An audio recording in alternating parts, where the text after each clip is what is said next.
Ping chu in pa grow ran tlenga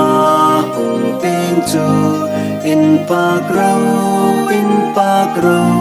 van lal nao hung ping chu in pa grow ai sul hai so phai tu in pa grow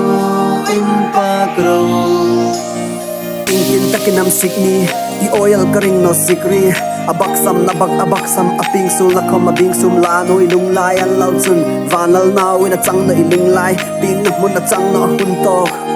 a hun tok no mo now te hung ping chu in pa grow ran tlenga hung ping chu in pa grow van lal nao hung ping chu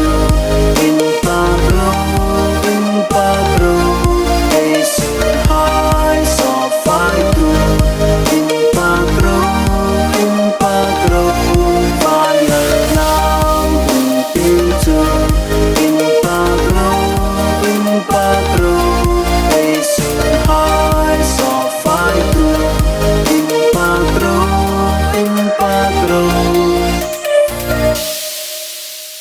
Itlan san ding mo tlan sa phul kai an ril kha chu thei hil ro Atlantisen angalung ung na hunan no mung na hunan no pung to kel ro ming ro pui sung lel ro ming ro pui lung mung takin ino dom kang noi lu dom kang tu ping ta zuk sunel no hi hun hila zuk ngap dep ro pa in a nau pa nei sun inei po ni ding in na bek che now te hung ping chu in pa grow ran tlenga hung ping chu in pa grow van lal nao hung ping chu in pa grow ai sul hai so phai tu in pa